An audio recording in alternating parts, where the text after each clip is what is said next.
The Watcher, Jane Goodall's Life with the Chimps.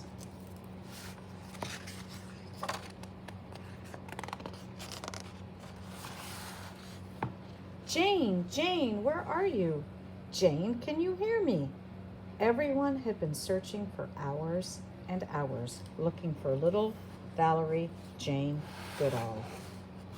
Then, from the hen house, Jane came running to her mother, shouting, "I know how an egg comes out." At 5 years old, Jane was already a watcher. Jane watched all the animals in her world, big and small, earthworms, insects, birds, cats, dogs, and horses. Jane quietly watched an English robin at her window for days and weeks. She saw him come closer, then into her room to eat some crumbs off her bed. When spring came, the robin even built a nest in Jane's bookcase. Perched high in her favorite beech tree, Jane read about Dr. Dolittle talking to the animals and Tarzan living with the apes in Africa. She wanted to go to Africa too and talk to the animals and live with the apes. When Jane's school days were over, she worked and saved to buy a ticket to Kenya. She hid her earnings under the parlor rug for safekeeping. Crossing the ocean, Jane stayed on deck and watched the waves, even when the cold wind blew. She saw all the different blues and greens of the sea and fish that glowed through the dark water. As Jane stepped onto dry land, she closed her eyes in joy. Jane looked for work with animals. A famous scientist, Louis Leakey, was looking for someone to watch and study chimpanzees to help us understand the animal most like us. Would Jane be interested? Yes, she would. Jane traveled to the place in Tanzania where the chimps lived, Gombe. I wanted to learn things that no one else knew.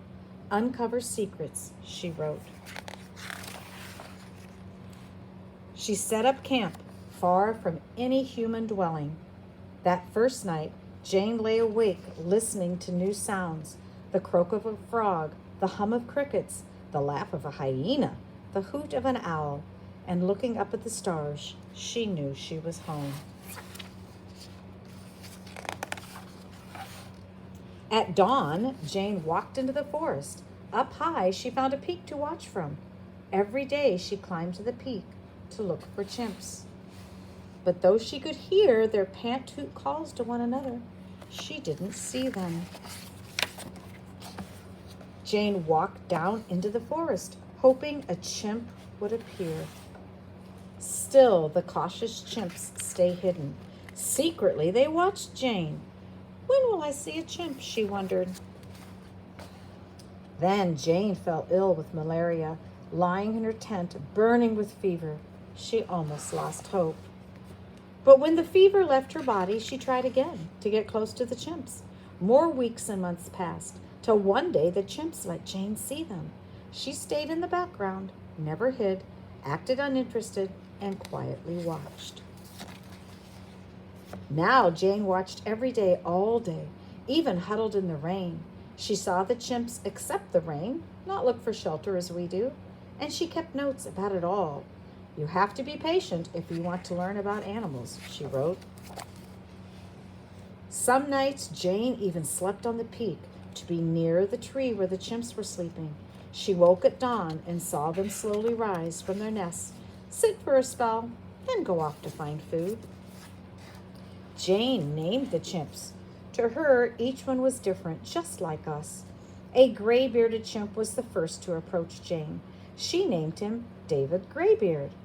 David Graybeard has, yes, he has taken bananas from my hand. So gently, no snatching, she wrote. David Graybeard let Jane come close. She watched him shape a stick into a tool to dig for termites. Before this, nobody knew that wild animals make tools. She watched David Graybeard eat meat. Before this, everybody thought chimps only ate plants. And because David Graybird trusted Jane, now the other chimps let Jane come close too. Chimps all around me. What a day! Chimps near, chimps far, old men, young men, ladies, children, babies, teenagers, the lot, she wrote. She watched the chimps when they were happy. She saw them hold hands and hug and kiss and laugh just like us. Jane watched the chimps when they were angry or scared and their hair stood on end. Jane watched the chimps at the Cocombe waterfall, leaping and swinging in awe and wondering at the tumbling water. At night, after a supper of beans and tomatoes and onions, Jane listened to Mozart and Bach as she wrote up her notes from the day. Years of notes were piled high everywhere. Jane needed help, and so assistants came to watch and write. One day, Jane sadly left Gombe. All across Africa, forests were being cut down, and the chimps were losing their home. Poachers were shooting grown chimps and kidnapping their babies to sell to laboratories, to the circus, and as pets. Jane's beloved chimpanzees were in danger of becoming extinct. They needed Jane to speak for them.